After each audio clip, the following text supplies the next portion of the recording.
Hello family, केहन छी अहाँ सब? आशा करै छी नीक है, स्वस्थ है, मस्त है। आइ हम बनेब कटहल के कोफ्ता वाली सब्जी। एक लेल हम कटहल के छोट छोट टुकड़ा हम काट लेलहुँ, छील के बढ़िया से छिलका उतार के आ सबटा के एकदम पातर पातर हम काट लेलहुँ। एकरा हम उबाले ले चढ़ा देले छलहुँ, कियाकि आइ काल्हि के कटहल बहुत सीजन के ने बहुत देरी से सीझे छै, बहुत देर लागे छै। एहिमे 7-8 सीटी लगेलहुँ तखन जाके हमर तखनो खूब बढ़िया से नहीं गलल। एकरा हाथ लऽ के सब हम यही से कुटि देलहुँ। इम्हर हम धनी के पात और हरियर मिर्चाई और प्याज और कनी अदरक लहसुन कूट के सबटा हम ओहि में दऽ देलहुँ आ बढ़िया से मिक्स कऽ के मिला देलहुँ। और कनी हल्दी पाउडर और स्वाद अनुसार नमक और बेसन सेहो हम दऽ देलहुँ। अब सबके हम बढ़िया से कोफ्ता के लेल हम मिलाएब, मिक्स करब जे बढ़िया से सब मिक्स भऽ जायत। एखन तऽ कटहर के सीजन नहीं छै, मगर फिर भी भेटे बहुत ज़्यादा भेटे छै। देखियो कते सुंदर से हम सबटा हम मिला लेलहुँ, मिक्स भऽ गेल, कते सुंदर से मिल गेल। एकरा सबके अब हम जे नमक हल्दी सब बढ़िया से तर ऊपर भऽ के मिल जायत। एकरा अब हम गोल गोल लड्डू सन गोल गोल आकार में लड्डू सन के आकार कऽ के हम सबटा बना के राख ले छी एक साइड में। जे एके बेर इम्हर गोल गोल लड्डू कऽ के हम राख लेलहुँ। इम्हर मसाला सेहो हम निकाल ले छी। मसाला पीसे के लेल प्याज और टमाटर, अदरक, लहसुन, हरी मिर्च और जे पाउडर बने धनी, हल्दी, गरम मसाला जे छले, तेजपात, सूखल मिरचाई सब हम पीसैये में आइ देलहुँ हँ। सबटा हम मसाला पीस के देब, खड़ा कोनो मसाला नहीं रहत।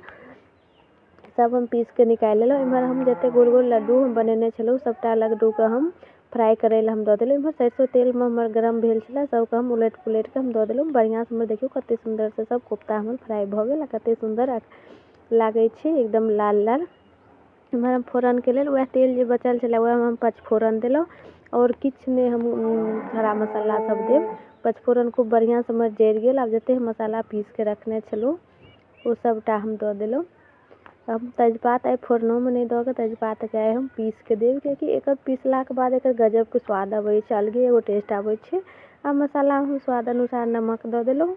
अब हम हल्दी पीसे में नहीं देने छलहुँ, हल्दी से दऽ देबै आ स्वाद अनुसार नमक दऽ देलहुँ। सबके हम बढ़िया से मिक्स करब।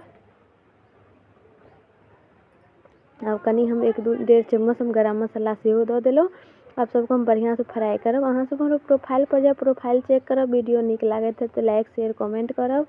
और जे आदमी हमर चैनल सब्सक्राइब नहीं केने छै, चैनल सब्सक्राइब कऽ लेब। कनी हल्का पानी धऽ के मसाला के हम भूजब, कियाकि कोनो बहुत ज़्यादा हम तेल सब नहीं दै छी। हल्का एकदम हमर सिंपल रेसिपी रहैया, कोनो ताम झाम कोनो बेसी झंझट वाला नहीं रहैया। जे घरेलू मसाला रहत वएह में एक नंबर स्वदगर सब्जी बन के तैयार भऽ जायत। न कोनो झंझट न कोनो ओते अथी टेंशन रहत जे की बनाबू कोना बनाबू, एकर सबके कोनो टेंशन नहीं। देखियो हमर सब रस दऽ देलहुँ, रस में उबालो आबि गेल छलै। आब उबाल अयला के बाद हम जते कोफ्ता छलै वो सब कोफ्ता दऽ देब। कोफ्ता देला के बाद बेसी देर नहीं लगाबै, कियाकि सब गल के अथी भऽ जायत। अब सबके हम निकाल देखियो जे हमर कते सुंदर कोफ्ता देला के बाद एक उबाल आयत। ओहिके बाद हम हरी धनिया के पत्ता जे छै से काट के हम छीट देलहुँ ऊपर से।